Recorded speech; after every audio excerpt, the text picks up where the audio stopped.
Hello, everybody. This is Stacy Johnson, your host and owner of SF Johnson Consulting and Construction Services. And thank you for joining us for our class presentation of the floor plan.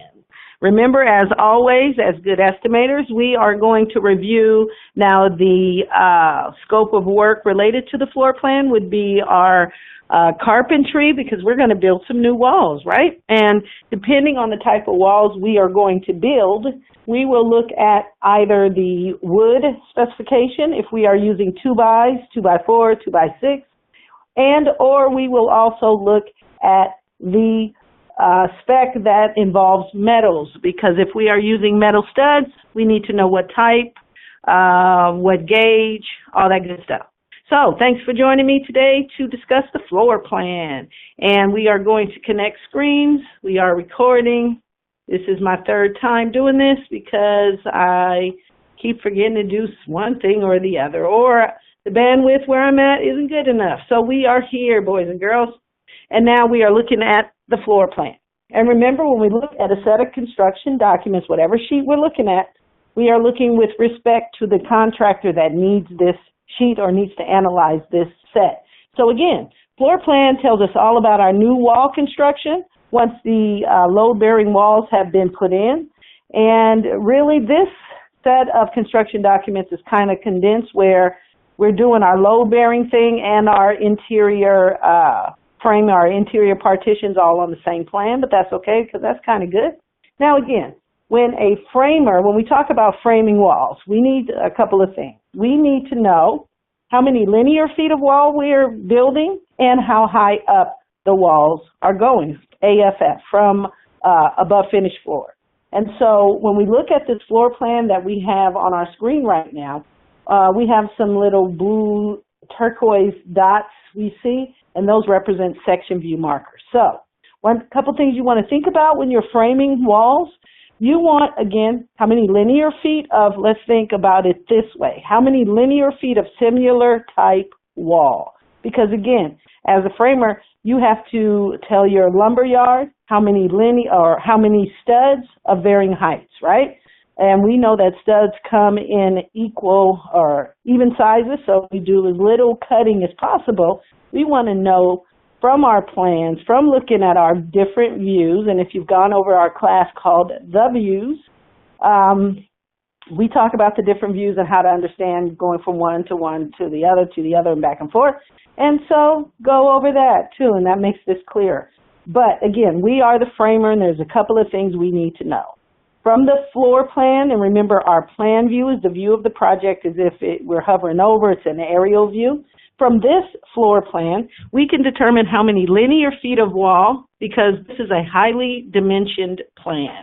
When we say highly dimensioned, means it has a lot of measurements already on it. And the way that we read, for instance, we've panned into wall A. We know it's wall A because it has a wall tag, and it's pointing to it, and it says the letter A. As a framer, we got to know what type of wall we're building, so somewhere on our sheet, which we have here, or you'll have another sheet that's going to have a framing legend, right? Legend, just a fancy term for like schedule for list. So this is our framing legend right here. So we know that A walls are 2x4, B walls are 2x6, C walls 2x8, at the 16s, at the 24s, da-da-da-da-da. So that's at the, tells us the placement of the studs. And so I know here by looking that I'm dealing in wood, because if I was dealing in metal, the equivalent of a 2x4 in metal would be a 3 5/8, right? It would tell us what gauge, and the equivalent of a 2x6 would be a 5 7/8 stud. So I know I'm dealing in wood because I'm using 2x, okay? So that tells us that. So we know that A walls are 2x4s, B walls are 2x6, C walls are 2x8, and D walls are 2x3. And so just quickly, if I know how many linear feet of wall, and I'm just assuming that I'm going to need studs that are 10 feet high, just assuming, but we won't do that for now. But in order to determine how many studs, that's easy to do, right? If I have 100 feet of wall and I know my placement is every 16 inches, right? So I'm going to change my feet into inches by multiplying by 12. That gives me 1,200 inches. And then I know if I'm placing them every 16, I'm going to divide by 16 inches because that's the placement. And that way I know I'm going to get at least 75 studs for that 100-foot linear stretch of wall, okay? So turn your feet into inches, then divide by the placement. Real simple. All right, so what we want to look at as the framer, again, from our floor plan, we can get how many linear feet of wall, and again, going back to a highly dimensioned set of plans, which means it has a lot of measurements here. And so we learned from 8th grade math, I think, I don't know, I'm old, it might have been the 8th grade, could have been the 3rd grade, from math that when we have two parallel lines, right, and we know the measurement of one of the lines, we can assume that it's the exact same measurement of the line that we're referencing. And how we read the measurement is from hash mark. That's a hash mark, that little tick mark that intersects both the horizontal and vertical line, from hash mark to hash mark, and the number in between is the actual length. So I know that this stretch of a wall is 16 feet, 10.5 inches. So if you are in my class, you know part of your homework is to use the dimensions on the plans already and tell me how many linear feet of each wall type we have. Okay, so that's what the framer would do in terms of linear feet of wall. But a good framer knows that, you know, the walls aren't, you know, they go up AFF, above finished floor, a certain amount. So what a good framer would do is break up all the wall we have in our Popeyes, which is all of the exterior walls and all of the interior walls. We would break those up, I would, in linear feet based on similar wall type. And what I mean by similar wall type, I know here at this, where I have the section view marker, right, section view marker, as a little circle, little black hat right there, has the leg and a foot, and I know that the wall that this section view marker is referencing is the wall that this leg is going through, and I will envision that leg like a knife where the section view will show me everything just at that particular point, at that section view. And we're going to go there later, but let's go back to similar wall type.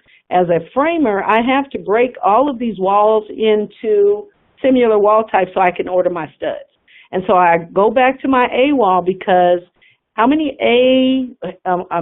go back to my A window. How many A windows do I have? So I can start breaking down all my walls, starting here, and I always start in one end and work my way over.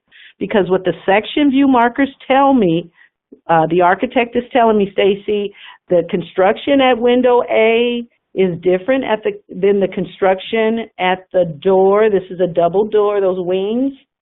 So I'm giving you a new section view marker to see that construction. Then I'm going to give you another section view marker so you can see the construction at the bathroom exterior walls. Then another one along the main stretch of the building. So that would be like the similar construction for a typical stretch of this wall that doesn't have a section view marker going through it. And remember, our whole point as framers is we're trying to figure out how many linear feet of similar type wall we have. Okay, and we see here at the mop sink, we have two section view markers. And what the architect is saying, if you look at image 8 at A126, I'm going to give you the section view of the mop sink walls, the vertical measures, because this section view leg, right, is going through both.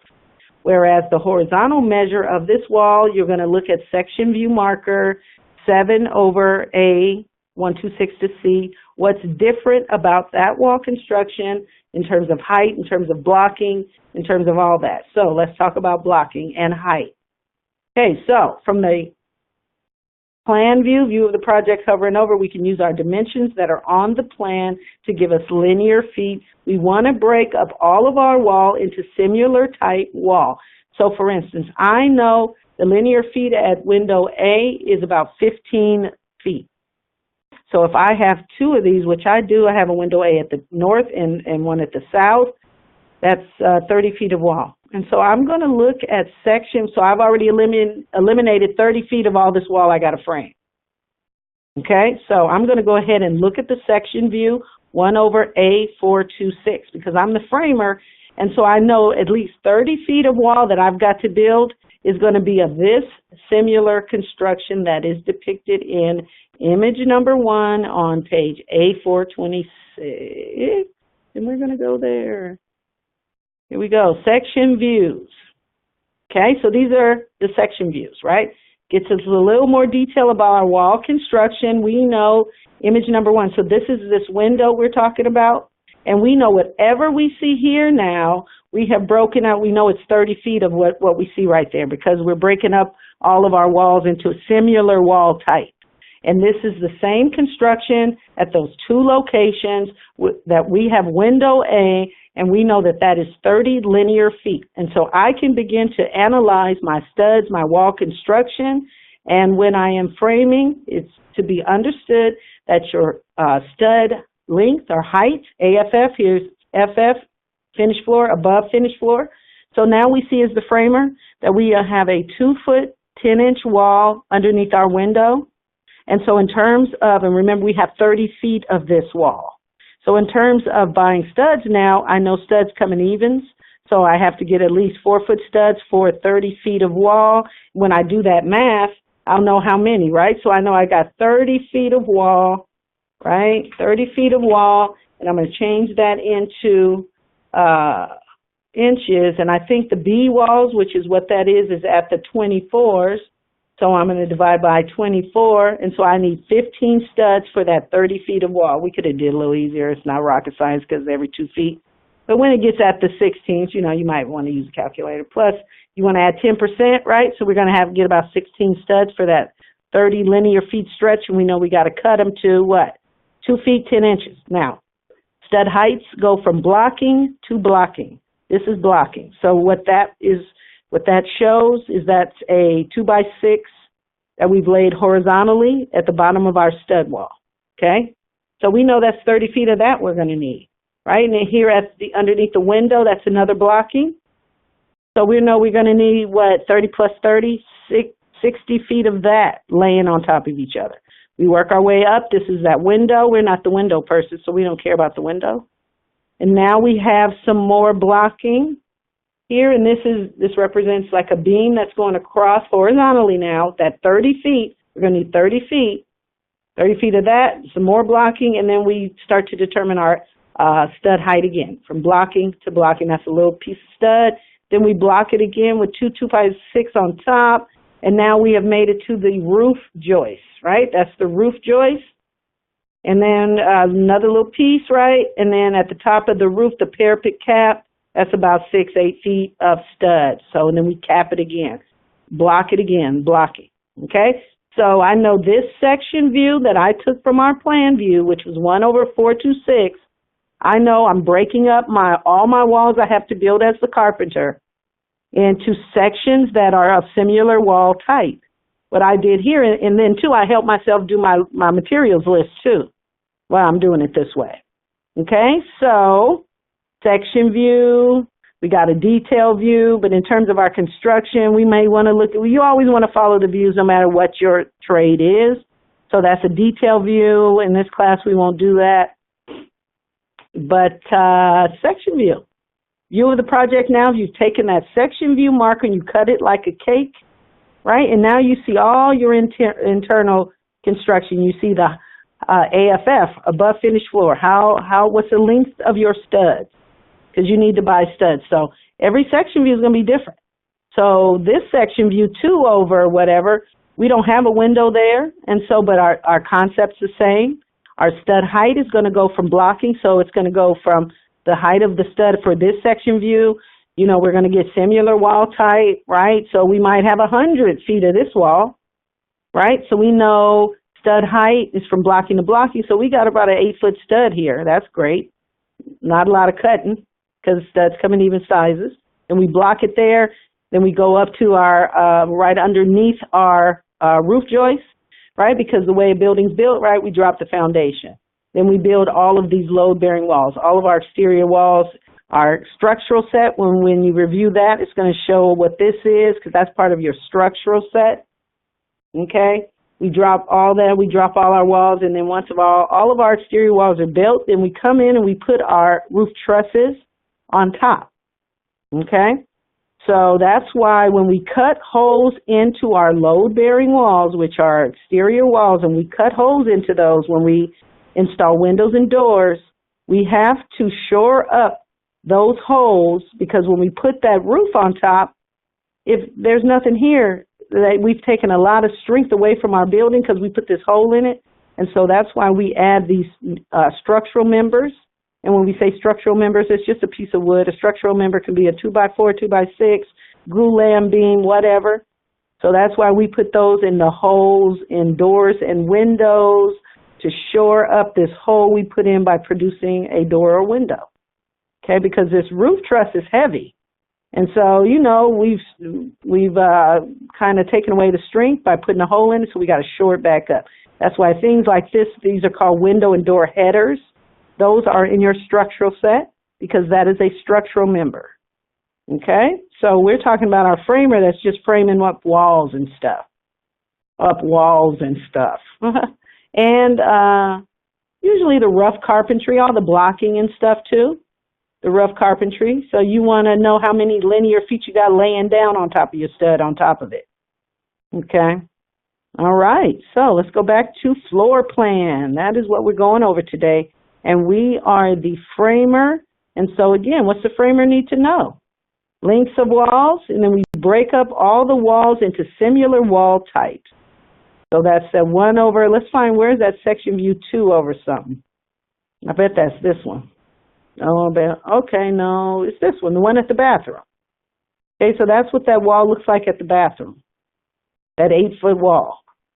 Okay, so I'll break that down. That's another, look, hash mark to hash mark. That's another 16 feet, 6.5 inches are broken down. Now I got over window A, that was 30 feet. Now I've added another 16 feet. So I'll look at here, what's our wall construction looking like at our door?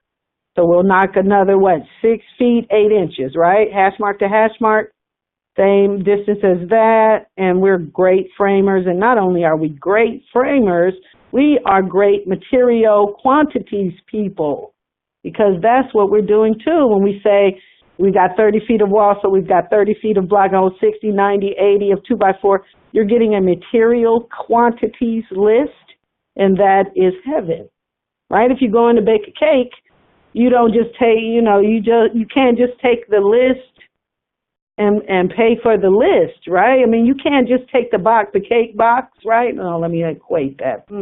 But you can't just take the box. You got to get the box of cake. You got to get the eggs. You got to get the water. You got to get the and then you've got a beautiful cake, and you got to put it in the oven, right? You still got to put it in the oven. Well, when we get all of the linear feet of this and that and how many studs, we're getting the eggs and the oil and the and then at the end of that, we're building this beautiful Popeyes, and they will make us chicken. All right, so thank you, everybody, for joining me today for the beautiful, wonderful thing we call the floor plan. Our framer is so smart because what they do is they break up walls by similar wall type based on our section view markers, because section view markers are going to give us blocking to blocking, and we know blocking to blocking is the height of our stud, right? Well, it might be 8 feet, it might be 2 feet, but we need to know before we can buy studs. Or we need to know how much cutting we got to do, right? And not only does the framer need that, and let's just go over that real quick, the framer also needs to have the door schedule, because the framer does the walls, but the framer also installs all of the door frames. Windows have openings, so we're not concerned about window openings because they don't have frames when the guys and ladies come install our windows. They have everything they need to do that, because we've got frames on the windows and we got to flash the windows. So carpentry-wise, we're really concerned for our framer to have the size of our frame. Okay, so our frame is going to either be hollow metal or wood, and the difference between a hollow metal is like 110 to 200 bucks for the frame, where to put together a wood frame is 30, 40 bucks. but the time it takes to put that wood frame together is 2 hours as opposed to just under an hour to install a hollow metal frame. So the framer also needs to know the frame sizes, okay? And two, you will notice that no matter how many doors you have in a building, you can have a 300-story, if it exists, high-rise in New York. They would have each door in that high-rise represented individually, because we need to know frame size, door size, and all of the equipment and all of the lock set and all that stuff on every door. So every door has an individual tag, right, the mark, and it tells us all about it. So didn't want to forget that because the framer will need that. And also framers need ceiling plans, but that's a separate class, right, because the framer also installs our gypboard ceilings if we have them, but we are studying floor plan, which tells us all about new construction of new walls, all walls and what they're made out of. So thank you for joining. And as always, text me, email me if you have any questions, but we are going to stop this class. Thanks a lot, guys.